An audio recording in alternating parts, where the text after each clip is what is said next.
What's up guys, Surf here, back with another Destiny video. This one's going to be a build that's based on the Warlock using the Void subclass. It's going to be kind of based off of what we might see in the early expansion that's coming next year. It's going to be using Devour and basically taking health from enemies and healing yourself. It's going to be using a lot of poison builds. It's going to be using the Necrotic Grips along with the Osteo Striga. Again, this is mostly based off of the poison or green or vapor or whatever everybody's calling it nowadays. It's going to be based on that subclass that we're going to be getting from the darkness. As always, the dim link is in the description below, and if you like the video, then hit the like button and consider subscribing.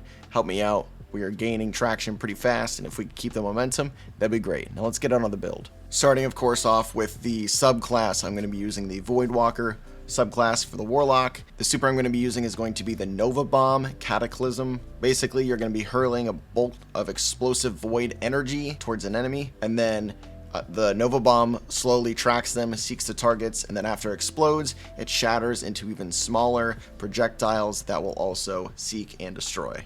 Moving on to the abilities, the Healing Rift is the first ability I ended up using, just because it kind of helped me heal a little bit more, but then again, if you're just doing this with any other activity, the Empowering Rift is also a great option as well. If you're not doing high-end content, I'd probably actually go with that one. For the movement ability, I'm using Burst Glide. It just seems to be the best movement ability for the Warlock, but also I've kind of been messing around with Blink, which it seems like it's a little fun. This class is supposed to be a fun ad clear class, so consider using Blink just because it's kind of different than what everybody else uses. Moving on to the melee, there's only one melee in the game at the moment for the Void subclass. It's going to be Pocket Singularity. Basically, you just launch a ball of void energy towards an enemy, it makes them explode, and then it makes them volatile.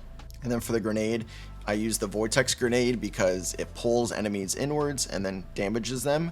And then with the aspects we're going to be using, it actually will make a bigger radius and be able to do more damage because it lasts longer. Speaking of aspects, we're going to move on to those now. First one's going to be Chaos Accelerant. Basically, that's the one that enhances your grenades. And the grenade that I'm going to be using is going to be the Vortex Grenade, which again will increase the size and then it makes it linger. So it does more damage because it lasts longer. There's other ones like Axiom Bolt, Scatter Grenade, and Magnet Grenade. Those are also good choices, but again, I'd rather use the Vortex Grenade, at least for this build. Second aspect is going to be Feed the Void. This one's very, very important.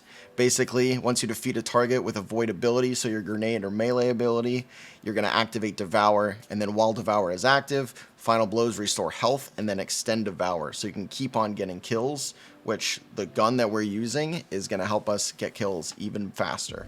This time we only have 3 fragments, and fragment number 1 is going to be Echo of Undermining.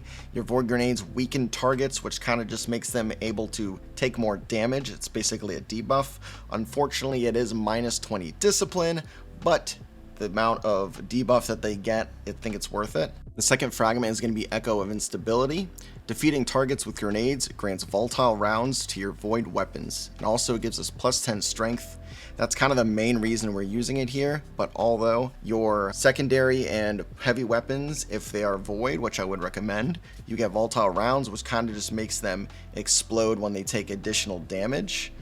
With that, I will go over what weapons that I recommend you using. It's going to be after the armor piece, near the end of the video. And then the third and final fragment is going to be Echo of Remnants. Your lingering grenade effects, like the Vortex Grenade, have increased duration, so it's going to last even longer, still going to be able to do more damage because of that effect, and you're going to be using your grenades quite a bit, so I would definitely recommend this. Quick reminder that the dim link is down in the description, probably pinned to a comment in the comment section as well.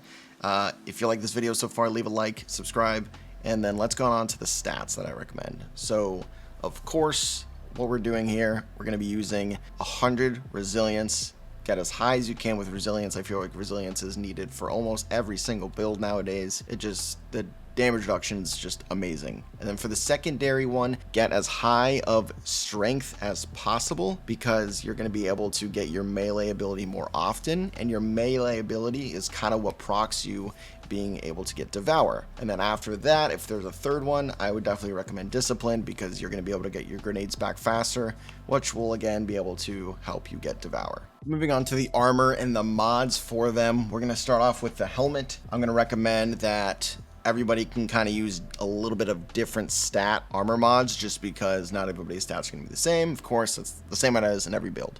But I used a +5 discipline mod to help me get my grenade generation up. Then I used a grenade launcher ammo finder because I'm going to be using a grenade launcher as my secondary. Again, you can kind of put whatever you're going to be end up using here. I like the grenade launchers. I'm also going to recommend you a fusion rifle and then another weapon as well. Then I'm going to be using Kinetic Siphon. Rapid Kinetic Weapon Final Blows create an orb of power. We're going to be using the kinetic weapon here most of the time. Plus, we're going to be killing people pretty fast with it, so an orb of power is just going to help us out. And then the last one is going to be Charge Harvester.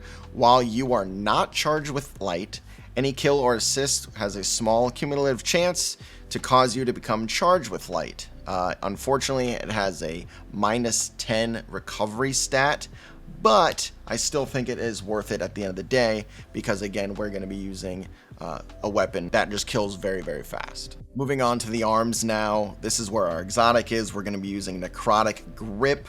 Basically, the armor perks here are going to be Grasp of the Devourer, which damaging combatants envenoms them with poison that deals increased damage over time, and then defeating a poison combatant spreads the condition to nearby combatants. That is going to be very, very helpful here for our whole build, especially when our gun is also going to be doing poison damage as well. I ended up using a +10 resilience to max out my resilience here. Then I ended up using 2 of the momentum transfer armor mod. Causing damage with a grenade reduces your melee cooldown. And again, that's because melee is important. You're going to have that up a lot, and also you're going to have your grenade up decently amount as well. So having that synergy of being able to use one to gain one is very helpful for us. With this, I did not have amazing gauntlet roll for stats. So technically this is use up 9, not 10. But if you have 10, then you can always put something else in your other slot that can also help you gain some stuff as well.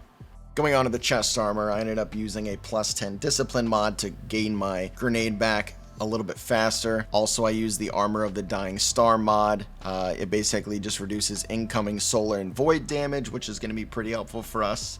Also, I ended up using a sniper resist mod or an arc resist mod. It kind of depends on what you want to do here. Once the Armor of the Dying Star mod goes away, then there's probably going to be something in place of it, I'm sure. And then the final one is going to be Elemental Ordinance. Defeating a combatant with a grenade spawns an elemental well that matches your subclass energy type. Which brings us to the legs. The mods that I chose to use was going to be another +5 resilience.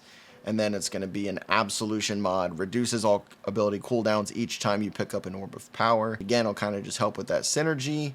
And then going on to that, Innervation, which reduces grenade cooldown each time you pick up an Orb of Power. Again, for the synergy factor of us just being able to use your melee and grenade ability as much as possible. And then the last one I chose for this is High Energy Fire. While charged with light, gain a bonus to weapon damage. Each defeated combatant consumes 1 charge with light. So this is going to be pretty useful when we have our first mod that helps us get charged with light while killing enemies. Basically, I'm just going to be trading in and out with being charged with light, being not charged with light when I kill people. And then going on to the last one, the Warlock mod, I chose to use +10 strength to cap out my strength. And then I used 2 outreach mods. It reduces melee cooldown when using your class ability, which is going to be your Rift. So once you use a Rift, then you get your melee cooldown back even faster, ×2. And then I used Radiant Light. Casting your super causes nearby allies to become charged with light.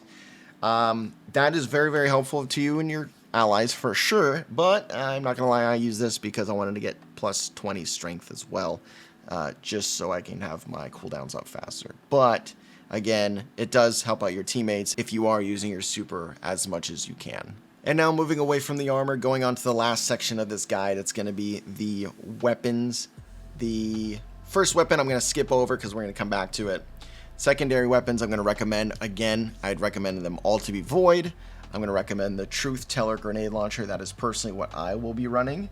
But if you don't want to run the grenade launcher, then I can recommend Null Composure Fusion Rifle, which I believe everybody can get from the area that is next to the vault, which name I forget. And then the third one I'll recommend you would be the Hollow Denial Trace Rifle that we got this season. All 3 of those are void weapons. All 3 of them are going to be a really, really good pick depending on what you're doing.